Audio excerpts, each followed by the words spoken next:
llama no se apagará. Es un río que no se detiene.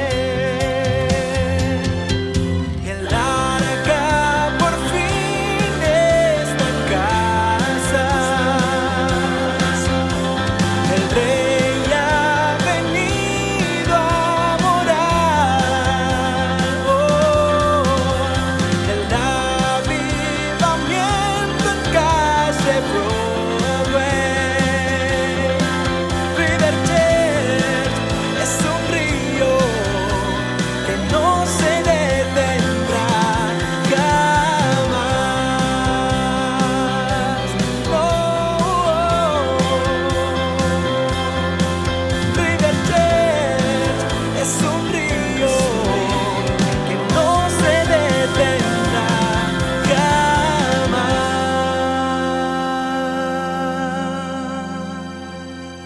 Al igual que en el calendario occidental, la vida tiene sus estaciones, sus temporadas. Y yo decía en el servicio pasado lo mismo que ahora, que en realidad no es tan exacto, porque el calendario es predecible. Tú miras el calendario semanal y sabes que después del lunes viene el martes, y después del martes el miércoles, y así sucesivamente, y ves el mes y sabes que si estás en septiembre, luego viene octubre. Si estás en diciembre, hay cambio de año. Viene el otoño y luego sabes que cambia la estación. Pero en las estaciones de la vida, de pronto estás viviendo un momento soleado, un momento de marea baja.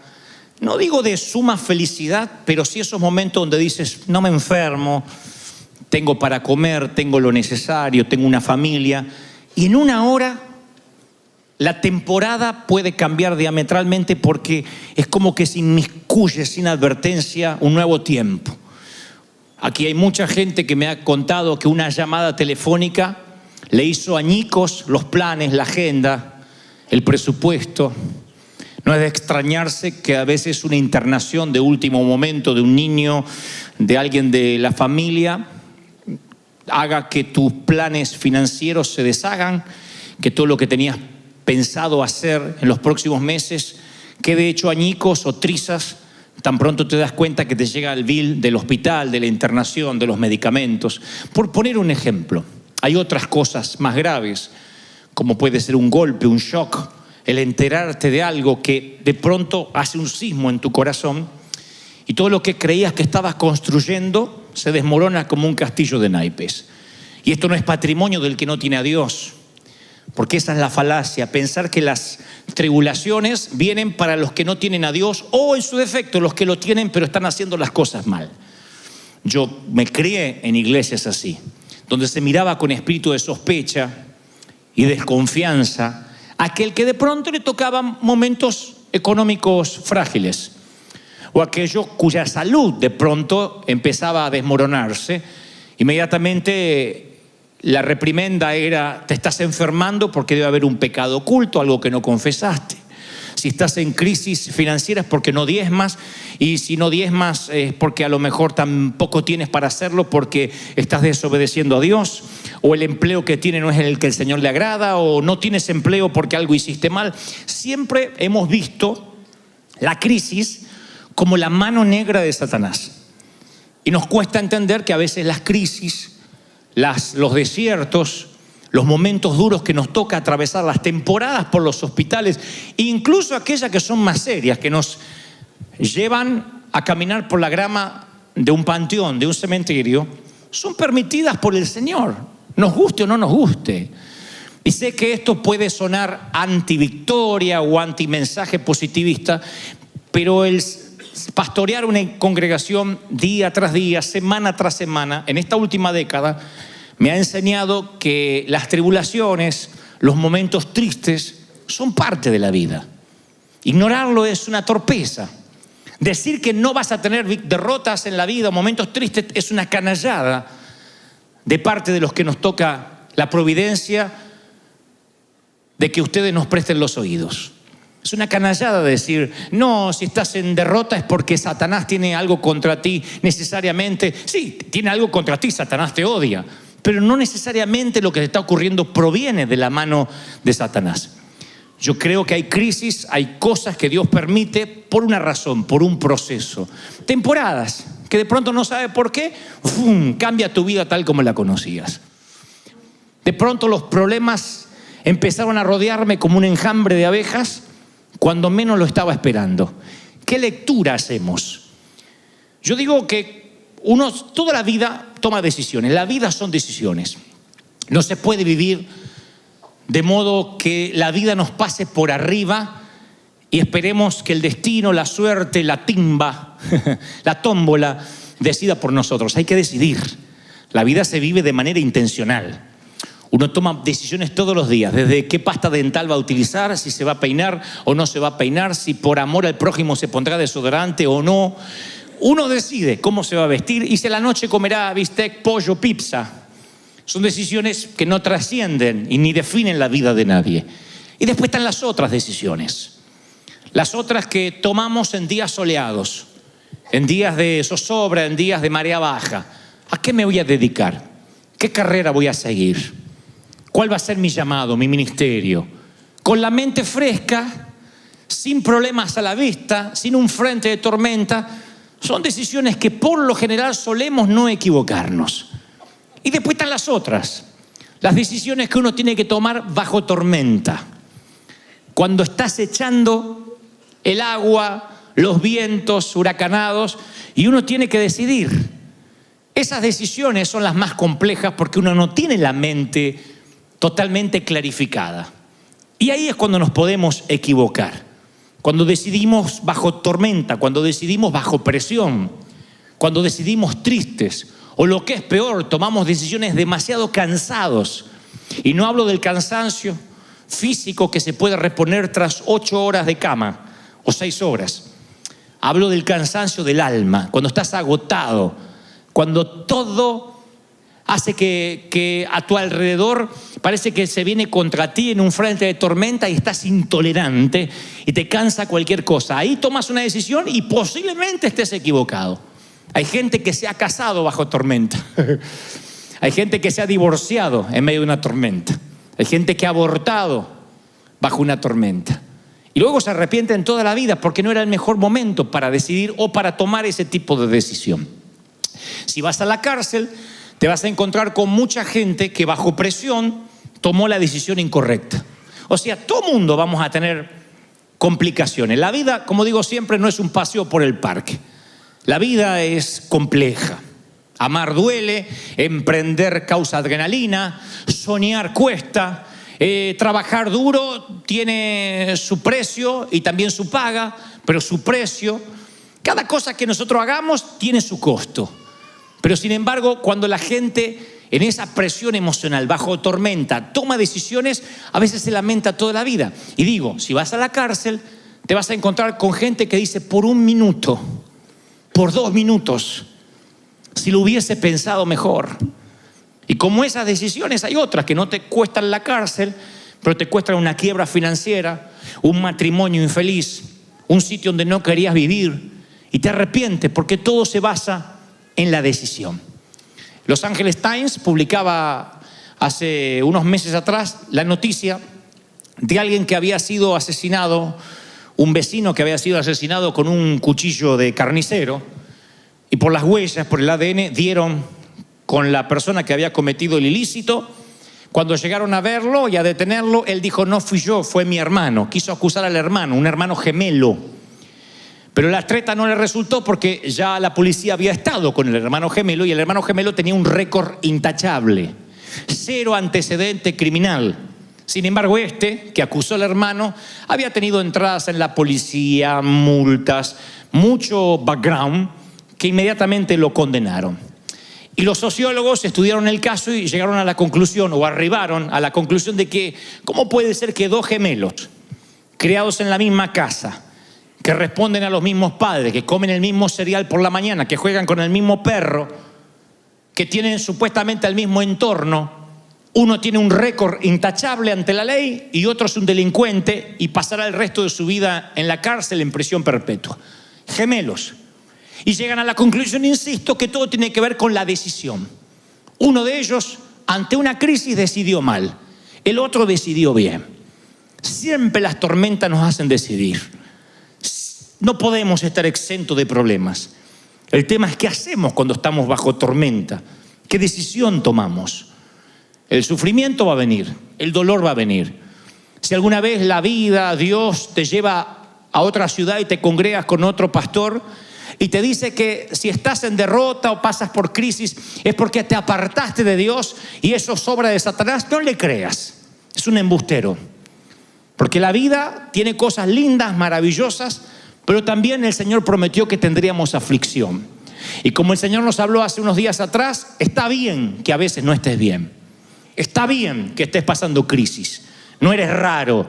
Dios no te abandonó. No es que te falta unción, ni decir las palabras proféticas, ni que no estás empoderado. No. Lo que sucede es que es la vida. Y a veces los pastores nos volvemos embusteros. Decimos 2, 3, 4 palabras para que la gente nos grite, nos diga aleluya. Y después te encuentras con la vida real.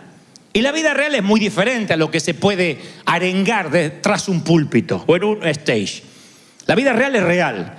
Y yo no te estoy diciendo que vas a vivir de tristeza en tristeza.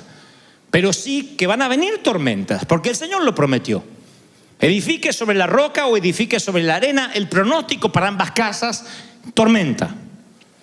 Sobre la roca permaneces, sobre la arena grande es tu ruina, pero tormenta para los dos. No promete el Señor días soleados eternos para los que edifican sobre la roca, como se cree en ese evangelio que se predica tanto hoy, de que tienes que vivir siempre en victoria en victoria. A veces no, a veces son temporadas largas que el Señor te quiere enseñar a vivir en la escasez. Y tú dices, ¿Dios es un Dios de escasez? No, lo diré otra vez. Dios es un Dios de prosperidad y de abundancia, pero a veces quiere enseñarte a vivir en la escasez. De otro modo, como dirás lo que dijo Pablo, sé vivir en pobreza y sé vivir en riqueza. Sé tener en todo y sé lo que es que me falte todo. ¿Cómo lo aprendes si no es en la universidad de la vida? ¿Cómo sabe Dios que tu gozo no está regulado por la cuenta bancaria? ¿Cómo sabe Dios que tú vas a adorar igual cuando estás con los 2 pies en tierra o cuando tienes que hacer el equilibrio porque sube el agua? Dios necesita saber que tu gozo y tu congregarte y tu fidelidad no depende siquiera de tu salud. Todos queremos tener salud, nadie nos gusta ni tener un resfrío. Sin embargo, el Señor dice, ¿cómo sé que aún seguirás siendo fiel cuando la salud se ponga frágil? Cuando eventualmente envejezcas. Porque si Cristo no viene antes, ambos, todos vamos a envejecer. Bueno, yo más tarde que tú, obvio, pero vamos a envejecer. Algunos envejecerán dignamente, otros no los querremos ni mirar, pero envejecerán. Y junto con la vejez, ya la vista no será la misma. Las fuerzas no serán igual. Los dientes no estarán allí. Vendrá la celulitis, la varices, la artritis. La próstata, orinarás mucho más seguido de lo que orinas ahora. Esas cosas vienen. Recibe esta palabra profética de parte de Dios. La ley de gravedad se cobra a sus víctimas. Hay cosas que nunca volverán a estar en su sitio. No hay botox que lo pueda arreglar. Eso viene. ¿Y qué es eso sino una enfermedad paulatina? En la vista, en los oídos, en la voz. ¿Qué es eso? ¿Cómo nos vamos de esta tierra? Si acaso no nos vamos deteriorando todos los días un poco. Imagina que Dios solo podría estar con la gente joven, solo con los que esbozan salud. Imagina que Dios solo bendice a los que tienen mucho dinero ahorrado en el banco. Bueno, los hispanos entonces no seríamos bendecidos casi ninguno. Sin embargo, es lo que se nos ha predicado durante años. Y entonces, cuando uno empieza a pasar crisis, uno lo quiere ocultar porque teme que ha hecho algo malo. Teme que tuvo que haber hecho algo de modo que Dios quitó su mano. Todos tenemos que decidir. Dios no nos diría que tengamos que decidir si no nos pusiera opciones. Y Él nos pone opciones. Él en Deuteronomio 30:19 dice: hoy te he dado a elegir entre la vida y la muerte, entre bendiciones y maldiciones. He aquí pongo al cielo y la tierra como testigo de la decisión que tomes. Ay, si eligieras la vida para que tú y tus hijos puedan vivir. Puedes elegir esa opción al amar, al obedecer, al comprometerte firmemente con el Señor tu Dios. Esa es la clave para tu vida. Deuteronomio 30:19. Dios dice, tú puedes elegir vivir bajo bendición o bajo maldición. Nunca dijo, tú puedes elegir con buen crédito o con mal crédito, tener casa propia o rentando. No habla de eso. Habla de vivir en bendición por sobre todas las cosas. Te vaya bien, te vaya mal, tengas 50 años y estés soltera, o hayas tenido 3 matrimonios, 5 maridos has tenido, el que ahora tienes ni siquiera es tu marido. Tengas suegra, no tengas suegra, te hayas casado afortunadamente con una huérfana. No sé cuál es tu situación, pero el Señor dice, tú tienes que elegir estar bajo bendición o bajo maldición. Bendición o maldición. Ahora, este es el punto. En condiciones normales, con un día soleado, cuando la vida te está yendo bien, uno sabe cómo decidir. Pero cuando a veces estás tan triste, el Señor me ha mostrado mucho en mi corazón que muchos viven una tristeza inexplicable. Los psicólogos la llamarían una bulia, una depresión blanca. Se le llama depresión blanca a la depresión que ni siquiera tiene una razón de ser. Porque la depresión puede venir de un luto, de una tragedia, de un infortunio. Pero a veces las personas se ponen tristes porque sí. No estoy minimizando lo que sientes, al contrario, trato de ver la patología, qué es lo que te pasa. A veces es un cansancio residual llamado estrés, surmenage. La vida no te dio tregua por tantos años, capaz que vienes desde jovencito trabajando con 2, 3 empleos porque tienes que sacar adelante una familia y tú no lo sentiste en ese momento y hoy tienes 40, 50, 60 años y te viene un cansancio de golpe que no sabes de dónde. Siente que se te vinieron los años encima. Hay una explicación médica para eso. Fueron años de estar librando batalla, como los que estaban en el muro de Nehemías, que con una mano tenían la pala y con la otra una espada. Cuando tienes que trabajar y además pelear contra las injusticias, contra la discriminación, contra la falta del manejo del idioma, con la indocumentación, causa un cansancio tan grande que un día te estás tan estresado que pueden pasar 2 cosas. O te enfermas, porque el cuerpo somatiza. La somatización es que el cansancio del alma hace que bajen las defensas del cuerpo y te agarre cualquier enfermedad que anda por ahí. Te resfrías, te bajan las defensas pulmonares, las células están abiertas a cualquier enfermedad, a cualquier peste, o en su defecto te agarra una tristeza sin sentido. Y a veces hay gente que me dice, pastor, ora por mí porque estoy triste. Le digo, ¿por qué? No sé. Y yo no me río, ni digo, pero bueno, victoria, victoria, repita conmigo, victoria, victoria, empodérate, aleluya, diga conmigo, gloria. Y lo mando a la casa. Porque es desconocer una vida atrás, un background. Y es gente que se está hundiendo en un pantano y que no tiene ganas de pelear. Quiere rendirse. Le pasa a cristianos, le pasa a pastores. Hace menos de un año un pastor aquí de California se suicidó. Un hombre de Dios, americano, con una iglesia creciente, y la esposa dice, yo no puedo creer no haberme dado cuenta de la tristeza que tenía mi esposo.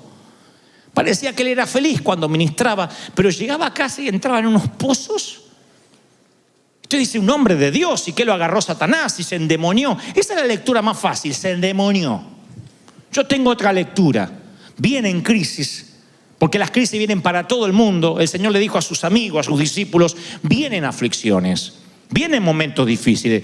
La pregunta no es si van a venir o no, la pregunta es, ¿qué vas a decidir? Porque así como 2 gemelos, uno es un delincuente, el otro tiene un récord intachable y ambos se criaron bajo la misma casa, así hay creyentes que escuchan el mismo sermón, tienen el mismo pastor, se congregan en la misma iglesia y ante una crisis financiera uno se acerca más a Dios y el otro se manda a mudar. Ante una enfermedad hay familias que se aferran a Dios más que nunca. Y tú le dices, ¿qué sientes de Dios ahora que estás enfermo, que el cáncer vino? ¿Qué sientes? Que Dios es soberano, que Dios sabe por qué. No me gusta, no me lo esperaba. Es una temporada que se justapuso a lo que estaba viviendo, pero Dios tiene un plan. Y hay otros que dicen, no, Dios me abandonó, algo hice mal, Satanás se ensañó, ¿para qué viene a la iglesia? Ambos, gemelos. Uno decide bien, el otro decide mal. Y yo siempre me pregunto, ¿por qué alguien decide mal cuando está bajo tormenta? ¿Por qué alguien se deprime y no quiere salir debajo de la manta? Y otros de alguna forma cobran fuerzas y siguen peleando a la vida. Insisto, la lectura fácil es decir, o es que unos son más ungidos que otros. No, no es así. Algunos son más fuertes que el otro, no necesariamente. Las crisis vienen porque Dios nos quiere enseñar ciertas cosas que solo se aprenden cuando uno pasa momentos tristes. Si tú me dijeras, Dante, flaco, ¿cómo es que conociste al Señor? ¿Cuáles fueron tus momentos más íntimos con Él? No fueron en un estadio. No me relacioné con Dios ministrando a una multitud o a un gentío. Fueron los momentos de quietud, de oscuridad, donde pude oír a Dios. Me dices, ¿volverías a vivir esos momentos? No, claro que no. Yo no elegiría eso ni para ti ni para mí. Pero hoy me di cuenta que si Dios no lo hubiese permitido, yo no conocería su voz. Yo no podría conducir, liderar una congregación si yo hubiese sido un pusilánime que a la primera tormenta abandono. Dios hizo de mí un piloto de tormenta. Alguien que siempre dice, vamos a salir adelante, no importa cómo. No tenemos dónde congregarnos, vamos. A veces no sabía ni para dónde, pero yo tenía que pararme en la fe, porque eso lo había aprendido ¿en dónde? En la crisis, en los valles de sombra, en los valles de muerte, en los valles de soledad. ¿Para qué sirve la crisis? Para 2 o 3 cosas que son muy importantes, y esto es lo que quiero que sepas que Dios te está enseñando. Primero, te expone ante el resto. Uno cuando se ve en crisis no lo quiere mostrar, no quiere que nos vean. Por eso cuando nos preguntan, ¿cómo estás? Decimos, bien. Nadie dice, quiero matar a mi suegra, quiero ahogar al bestia que duerme conmigo, no tolero más a mi cuñado. Nadie dice eso. Todos dicen, bien. No queremos que nos noten. Encima hay una cultura evangélica de no mostrar que somos de carne y hueso, porque eso parece que no fuéramos espirituales. No van a oír por ahí mucha gente diciendo, ¿cómo estás? Y con problemas matrimoniales, como todos. La mayoría te dice, acá ando con mi cañoncito de dulce de leche, lo amo tanto. Y vos le ves la cara al marido que más que dulce de leche, tiene una amargura encima. Pero enseguida levantamos la fachada a ver si piensan que Satanás se nos metió en el matrimonio. Otros, ¿cómo estás financieramente? Bien. Algunas cositas, pero ya vamos a seguir adelante. Y está bien no estar bien. Lo vengo diciendo de parte de Dios hace días. De otro modo no vas a recibir ayuda. Pero ¿qué hace la crisis? Te expone. Job, para los que no conocen la historia, les cuento muy rápido. Un día hay una plática, una charla cósmica. Dice la palabra que el enemigo, Satanás, le dice a Dios, mira, este Job te adora, te sirve porque hay un cerco alrededor, porque no lo puedo tocar. Pero si tú me permites, a mí me gustaría tocarlo un poquito. Me gustaría que su salud se ponga frágil, que le pase algo a su familia. Y yo te voy a demostrar que este tipo te adora, te sirve porque la vida es un canto para él. Tan pronto las cosas se pongan feas, él te maldecirá. Y Dios dice, no, está bien, te permito que lo toques, pero no lo mates, no le hagas daño a él, pero puedes tocar todo su entorno. Una plática que yo no quisiera que nunca Dios tenga con el diablo respecto a mí. Está bien. Y apenas Job empieza a tener crisis, los amigos vienen, los parientes, y a ver si te identifica. Y le dicen, entre otras cosas, este sufrimiento, Job, tiene que ser tu culpa. Tienes que haber cometido un pecado imperdonable. Atrajiste el mal a ti. ¿Cuánto nos identificamos con esto? Que en el momento más bajo viene un desubicado, para no decir un menso, y te dice algo así. ¿No habrá pecado en tu vida? Y te pone a veces en una situación tan tensa, donde encima que la estás pasando mal es culpa tuya. Encima que la enfermedad era una temporada que no esperamos, encima es culpa tuya. Yo recuerdo hasta creyentes que abrían la nevera o iban al baño y decían, un hijo de Dios no puede tener tantos medicamentos en la casa, ¿eh? Algo raro está pasando acá. Y sí, soy diabético, ¿qué va a pasar? No es que yo lo sea, pero es lo que a veces uno respondería cuando te ven que tienes un remedio o algo para la diabetes. Entonces hay gente que te juzga por lo que te está pasando. Por eso es que nosotros cuando tenemos una crisis lo tratamos de ocultar. Yo he pasado momentos muy difíciles, tratos de Dios, cuando me despidieron del empleo, cuando estaba solo, cuando estábamos solos, que no sabíamos a veces ni qué comer. Y ahí entendí que con algunos hermanitos yo no necesitaba a Satanás.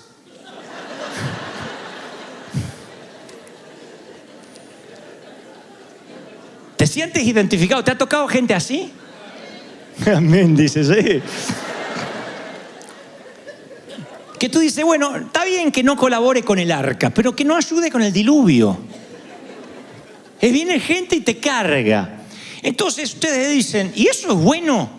Tras la crisis, ¿me está diciendo que es bueno que Dios me exponga ante la gente? Sí. Ahora vas a ver por qué. Al principio la exposición no nos gusta. Es feo que nos digan, hiciste algo malo, esto es producto de una mala decisión. Pero de pronto empiezas a entender que independientemente de quién tenga la espada, Dios es soberano. Que aunque la injusticia viva en tu casa, Jesús también vive ahí. Y vas entendiendo muchas cosas, vas entendiendo que hay un momento que te empieza a importar poco la opinión de la gente. Que te das cuenta que no todos serán amigos tuyos. Que la gente es fácil llorar con el que llora, pero reír con el que ríe es una cualidad que no todos tienen. Si te va mal, a lo mejor hay un montón de gente que te va a dar consejo de qué hiciste mal. Te va bien y te hacen un hueco. Eso hace la gente. Si te va bien, te empieza a mirar de lejos. Si te va mal, se acerca y te dice, hay un pecado en tu vida. Algo estás haciendo mal. ¿Qué te quiere enseñar Dios con esto? Que hay un momento en que te tiene que importar un bledo lo que diga la gente. Hay un momento que tienes que aprender que no vives ni de los aplausos ni de las críticas. Tú vives del favor de Dios, de lo que Dios piense de ti, de lo que el Señor crea de ti. ¿Están conmigo? En el momento que te liberas de lo que opinen los demás, se te libera la cautividad de la mente. Si yo tuviera que dar un último consejo a mis hijos, a uno de ustedes, porque estuviera por partir y me dijeras, Dante, dame el último consejo, cosa que no creo que pase porque yo los voy a enterrar a la mayoría, pero supongamos que un niñito de acá crece y algún día tiene que cerrar mis ojos. Entonces, si yo tuviera que dar un último consejo, yo le diría que no te importe lo que diga la gente. Que no, esto no significa andar faltándole el respeto a todos, siendo grosero. Significa que todos los días, al final, cuando llegues a la cama, al final del día, te preguntes si estás agradando a Dios. Si Dios se agradó con tu corazón, con lo que hiciste. En una época donde las redes sociales parece que nos van dictaminando quiénes somos.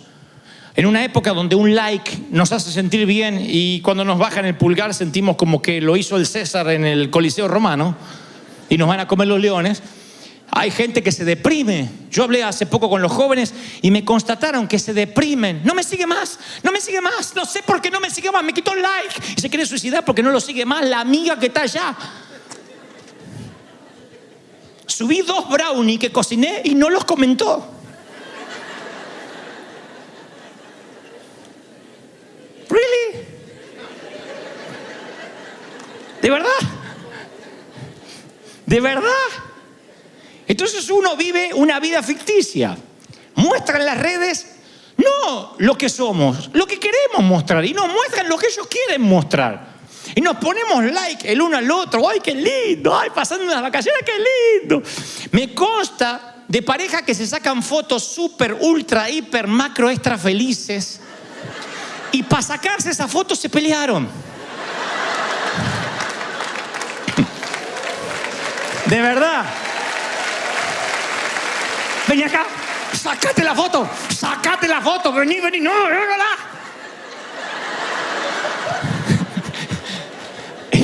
Y tú dices, ay, qué linda pareja.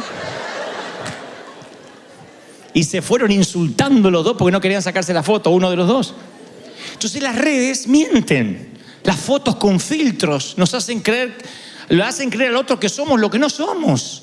Entonces la foto, como le digo siempre a los muchachos, no es la cara de pato y el trasero así.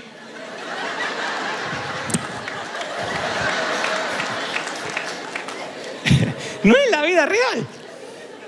La vida real no es Instagram. La vida real no son las redes. La vida real es la vida real. Duele. No hay filtro, no hay Photoshop. No puedes producir las fotos de la vida. No las puedes producir. No puedes ponerle Photoshop al dolor. No hay filtros para las decepciones. No hay manera de hacer un búnker en el corazón. No hay manera de pixelar a quienes no te gustan. No hay manera de bloquear las críticas en la vida real. Eso pasa en la vida ficticia, la de las redes. Pero la vida real duele. Por eso Dios tiene que a veces exponerte ante la gente para que te cures de eso. Uno cree que para curarse de algo tiene que irse exactamente a la otra punta de lo que quiere evitar. Y no funciona así. Para que se te cure el miedo a volar, ¿sabe cómo se te cura el miedo a volar? Volando. El miedo a volar no se te cura evitando los aviones. Si tú dices, tengo miedo a hablar en público, yo sé cómo se te va ese miedo. Hablando en público. Cuando tú le dices, Señor, dame paciencia, ¿qué le estás pidiendo al Señor? Que tus hijos se te pongan más rebeldes, que tu marido siga mojando el papel higiénico, que apriete el dentífrico por la mitad, que el condenado no se acuerde de tu aniversario. Es lo que pediste, hija. Paciencia. Para ejercitar aquello en lo cual no eres fuerte, es una dosis de eso. Así funcionan las vacunas, por si no lo saben. Las vacunas son una dosis del virus que quieres evitar. Entonces tu cuerpo genera un anticuerpo. Tu cuerpo genera un anticuerpo, no es un juego de palabras, contra ese virus. Te dan una pequeña dosis. Ahora nosotros nos vacunaron contra la fiebre amarilla para poder ir a África. ¿Saben lo que tenía esa vacuna? Una pequeña dosis de fiebre amarilla. Nos la dieron, dijeron, miren que pueden producir vómitos, mareos. Es una pequeña dosis la que el cuerpo puede resistir, pero que hace la bienvenida al cuerpo. El cuerpo genera lo necesario para evitar la enfermedad y entonces sales preparado para que la peste no te contamine. Eso es en la vida. Si quiere el Señor enseñarte a que solo te importe su opinión, te expondrá ante la opinión de la gente como a Job, para que aprendas a que tu gozo no puede estar regulado por los likes, por los seguidores, por lo que dicen de ti. Primero porque no te conocen, porque como yo, tú eres un embustero en las redes. Nadie se saca fotos recién levantado. Recién levantada.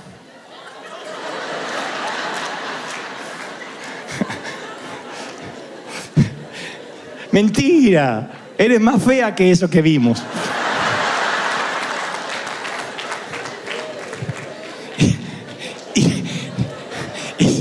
Y si uno va por la vida creyéndose lo que vende, uno empieza terminando comprando lo que vende y es una ridiculez. Tú nunca puedes comprar lo que vendes. Está bien que tengas tu imagen publicitaria para las redes, pero no te lo creas, esa no es la vida. Porque cuando la vida venga de verdad y te pega una trompada en el alma, porque viene y te choquea un llamado telefónico, un despido en el empleo, un problema matrimonial, siente que se te desmorona la vida que quisiste construir en las redes. Y la vida es real. Uno recibe el domingo palabra de Dios acá, ¿no? Y después yo quisiera como pastor que esta palabra se te grabara toda la semana, pero no va a pasar. Porque tú tienes un recipiente, como yo, con muchos agujeros. Esos agujeros se llaman mandar a los chicos al colegio, pagar las deudas, pagar la renta, tener familiares que te hacen la vida imposible, tener un jefe insoportable. Son un montón de agujeros, te entra el aceite, parece que te llenaste el domingo, pero el lunes empieza a escurrirse el aceite. El martes te empiezas a olvidar, el miércoles ya no te acuerdas lo que dijo el pastor. El jueves solo te acuerdas cuando mostré el trasero y dices, me acuerdo que mostró. El viernes es así. La vida tiene agujeros y ese aceite se empieza a escurrir y un día te sientes vacío y vas a tomar una decisión y por estar vacío tomas la decisión incorrecta. Entre esos agujeros está la opinión de la gente. No podemos vivir pensando en qué dirán los demás de nosotros. Así que, ¿qué me enseña la crisis? A mí me enseñó, me liberó de la opinión de la gente. Me liberó. A mí la crítica de la gente me liberó de la opinión. Me río de verdad de la crítica, pero me liberó de verdad. No estoy pendiente de qué dicen de mí, me causa gracia. Segundo, me puso en perspectiva de lo que es el cristianismo. Yo les contaba recién que cuando uno va a un sitio como el África, uno se da cuenta de la versión filtrada y diluida que hemos tenido del Evangelio por muchos años. Yo te confieso, tuve casi 2.000 pastores africanos. Yo en un momento no sabía qué predicarles. ¿Qué les voy a predicar? Que si están pasando crisis es porque Satanás se levantó contra ellos y a veces no tienen para comer esos pastores. ¿Qué le voy a hablar? ¿De qué? Si no tienen agua potable. ¿De qué victoria le voy a hablar como la entendemos nosotros los que vivimos en América? Y si un mensaje no sirve para predicar en todas partes del mundo, entonces no es un buen mensaje. Si el mismo mensaje no se puede predicar en todas partes, no es un verdadero mensaje. Entonces me di cuenta que de 10 mensajes que puedo tener, 9 no los puedo predicar. Porque les tengo que enseñar a ser agradecidos y ellos agradecen estar vivos. Aunque sabe que no desayunaron esa mañana y por ahí no van a almorzar ese día porque no pueden. ¿Qué le voy a hablar? ¿Del Dios de la prosperidad? Que están haciendo las cosas mal, que se arrepientan. La mayoría de esos hombres están enfermos, esas mujeres están enfermas, se los puede ver. Están enfermos con peste, no hay vacunas, no hay sistemas higiénicos, no hay hospitales. Así que, ¿qué voy a hablar? ¿De que el Señor sanó todas las heridas? Sí, puedo hablar de sanidad, pero muchos se van a sanar y otros no. Entonces me empiezo a preguntar, ¿qué es el mensaje de Cristo? Y ahí me doy cuenta, en el África, que tengo que ir al mensaje de los discípulos. Y ese lo entienden los africanos. Les digo que van a pasar aflicciones, que eso es parte de la vida, pero que agradezco el gozo que tienen para cantar. Ustedes saben cómo cantan los morenos, ¿no? Una fuerza que nace de cuando cantaban en los botes de la esclavitud. Una fuerza de adentro. Parece que tiene hasta la música incorporada. No hay que decirle canten fuerte, porque ellos todo fuerte. La música fuerte, las palmas son fuertes y adoran y cantan. Y uno los ve y dice, wow, estos son gente que tiene la vida resuelta. No, es que su gozo no está regulado por el dinero. Su gozo no está regulado ni por si comieron o no comieron. Ellos están contentos de que a pesar de la pobreza tienen a Cristo, tienen a Dios, tienen vida eterna. ¡Aleluya!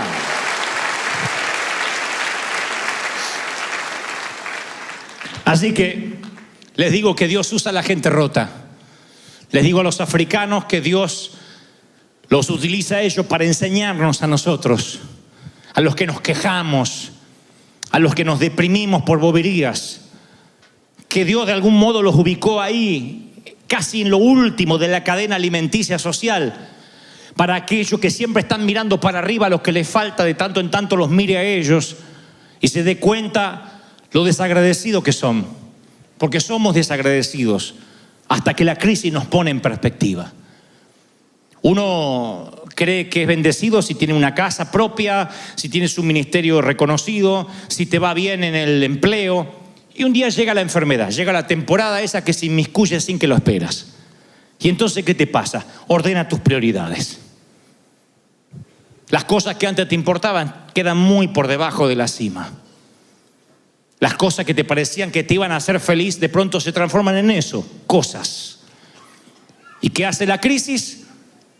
Te transforma en alguien que no tienes nada que perder, nada que proteger. Y cuando no tienes nada que perder y nada que proteger, eres como esos soldados que se contrataban después de las guerras, que lo único que sabían hacer era manejar una lanza, una espada, un fusil. Era la única actividad que sabían hacer, pero ya no había guerra. Y entonces se los contrataban, se les decían mercenarios.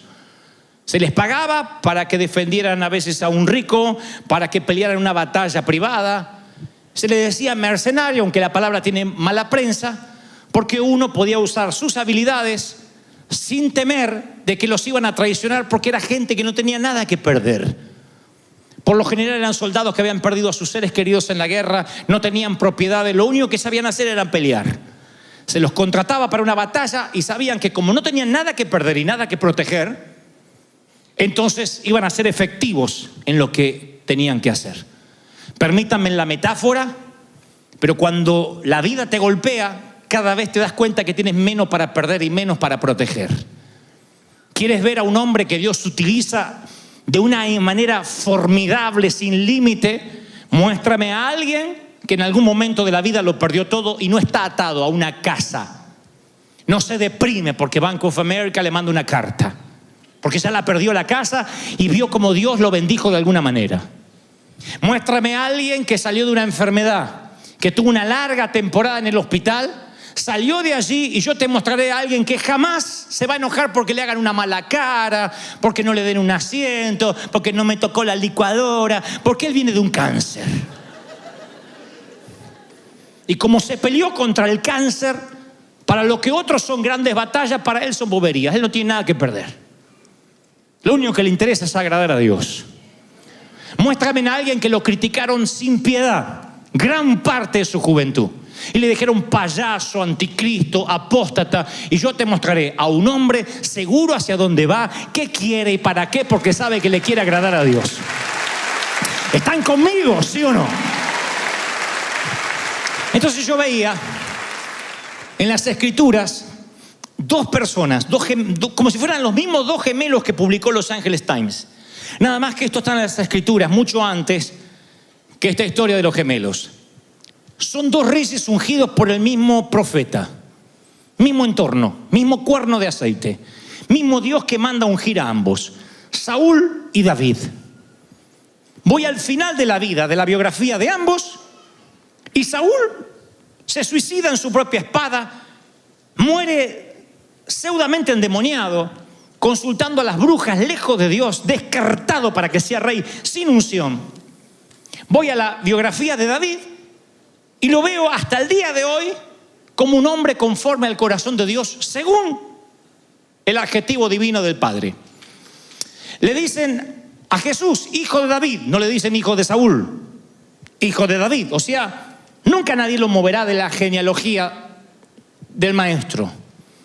¿Qué hubo en el medio? Que uno terminó tan bajo, en un punto tan bajo, y otro terminó tan bien. La lectura fácil es que David era un santo y el otro era un condenado. No, porque David fue un adúltero, un asesino, unos pecados espantosos. ¿Qué fue entonces lo que determinó que dos personas que comen el mismo cereal, juegan con el mismo perro, tienen la misma unción, el mismo cuerno de aceite derramado sobre sus cabezas, uno termina bien y otro termina mal? Te lo diré. Uno no tiene nada que perder, solo agradar a Dios. Se llama David. El otro cree que tiene todo para perder, la reputación, y está muy pendiente de eso. De hecho, su propia hija dirá en algún momento, le dirá a David, mi padre nunca ha hecho esa ridiculez al verlo a David bailar. Saúl es un hombre muy temeroso del que dirán. Todas las mañanas se levanta a ver si tiene más seguidores en Instagram. Todas las mañanas va al Facebook a ver qué dicen de él. Está muy pendiente y tiene temor a perder algo. Todo el modus operandi de la vida de Saúl fue temer al hombre. La palabra dice que cuando fue llamado para ser ungido, se ocultó entre el bagaje porque tenía miedo. Y esa manera de ser de Saúl lo perseguiría el resto de su vida. En cierta ocasión, él está acampando con su ejército frente al entrenado ejército de los filisteos. La infantería de los filisteos está enfrente y él tiene que ir a atacar, porque si no, los filisteos cada vez se arman más. Cada hora que deja pasar, cada día que pasa, los filisteos son más. Así que envía un WhatsApp rápido a Samuel. Bueno, dice un mensajero, pero hoy sería un WhatsApp. Le dice, Samuel, ven rápido, porque no podemos salir sin tu bendición. Los reyes no iban a la guerra sin la bendición sacerdotal. Así que ven a orar por nosotros, a ofrecer sacrificio a Jehová. Samuel dice, espérame un par de días, tengo cosas que hacer. La instrucción es sencilla, no hagas nada hasta que yo llegue. No es física cuántica, es una instrucción sencilla, no te muevas hasta que yo llegue. Es una instrucción que David hubiese acatado, pero no alguien pendiente de la opinión ajena. Saúl se levanta cada mañana y ve a algunos de sus soldados que empiezan a desertar, otros que están diciendo le falta valor a nuestro rey, otro que dice este no se mueve si no oran por él. Si fuera un rey con valor ya nos hubiese mandado a la batalla. Así que un día Saúl dice, ¿para qué esperar al profeta? Yo voy a dar la bendición. Y algo que no le corresponde ni le compete, que le compete solo al sacerdote, se lo endilga a él, que es rey. Cuando llega Samuel le agarra un ataque de caspa. Le dice, ¿estás loco? ¿Cómo vas a bendecir al ejército? Esto te va a costar el reinado. ¿Cómo hiciste una locura así? Y Saúl trata de explicar y en un momento dice, es que tenía temor que los soldados desertaran. ¿Creen que aprendió la lección? No la aprendió. Dios lo envía a otra batalla contra los amalecitas y le dice a Saúl, la orden de Jehová es, destruye todos los enemigos, no dejes nada vivo, ningún ser vivo, mata ovejas, bueyes, asnos, todo lo que encuentre, arrasa con esa ciudad. Y Saúl perdonó lo mejor del ganado, lo mejor de las ovejas, todo lo que era vil y despreciable se deshizo de él, mas lo que era gordo se lo quedó. Y Samuel dice, ¿por qué desobedeciste a Jehová? Y él dice, es que tuve temor de los hombres, del qué dirán. David solo tenía temor de Dios, Saúl le tenía miedo a todo lo demás. Y la pregunta esta mañana o esta tarde es, ¿a qué le temes? ¿Al qué dirán? ¿A la bancarrota? ¿A que te critiquen? ¿A qué le temes? Porque a lo que le temas, ese temor será tu verdugo. La crisis hará que no le temas más a nadie. Cuando venga la crisis y veas que Dios es fiel, aunque a veces te toque comer salteado, y sigas siendo fiel, y Dios sea fiel contigo, ya no te va a asustar nunca más la economía. Dios dice, tu confianza soy yo.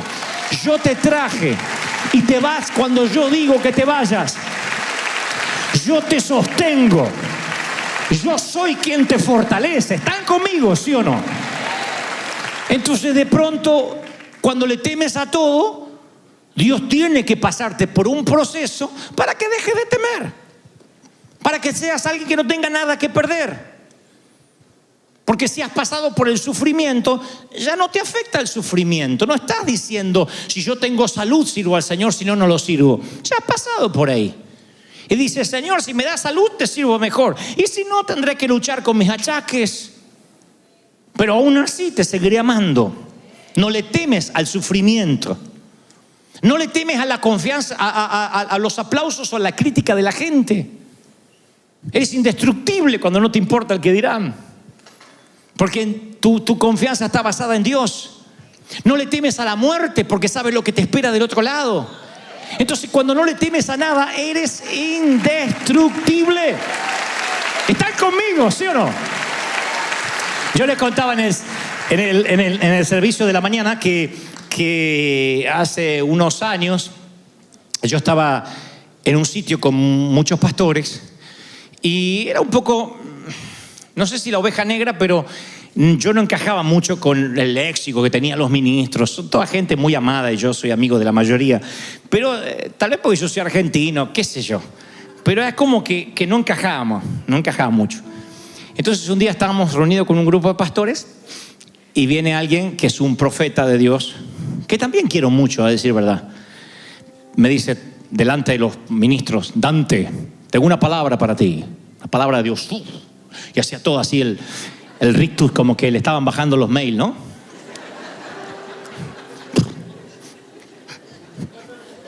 Me dice el Señor, cambia, hijo, cambia. Tú no luces como un hombre de Dios, cambia. El Señor me está mostrando que Él va a cambiar tu manera de vestir. Y yo dije, estamos fregados, a ver qué me tengo que poner. Me dice que va a cambiar tu léxico. Te va a cambiar porque ahora eres como un artista, pero Él quiere que seas un siervo de Jehová. Como que Dios me decía, yo te amo, pero vamos a recauchutarte todo porque así no me servís. No me olvido más. Ahora, tenés que estar bien parado para que te diga una profecía de esa, porque no es un loquito. Eso que te dicen, Dios me dijo. No, este es... Claro, que te agarra uno así, que no le llega mucho agua al tanque, tú dices, bueno, pobrecito. Pero este era un hombre con su corbata, un pastor reconocido, una iglesia multitudinaria y con todo el séquito alrededor. Y no me olvido más, que me dijo, cambia, porque si no cambia, Dios quitará la mano. Y vino la maldición, que cuando Dios te habla, no viene con maldición agregada.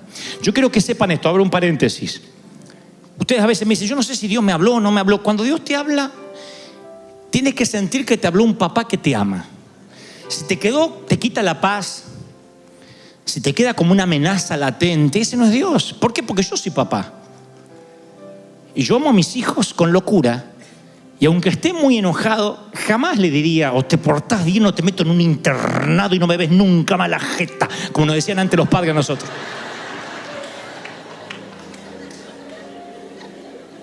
Nunca está en juego el amor. Está en juego que les quitamos el iPad, que hay penitencia, que no pueden ver tele, que se va más rápido a la cama, pero nunca que le pegamos una patada y te vas a hacer la hija del vecino y te mando al África para que duerma bajo los árboles. Nunca. Entonces, cuando viene una palabra de Dios, siempre es bendición, siempre. Aun cuando es una exhortación, Dios te corrige, te disciplina, pero sientes que te habló con amor. Que es lo que tienes que entender cuando yo traigo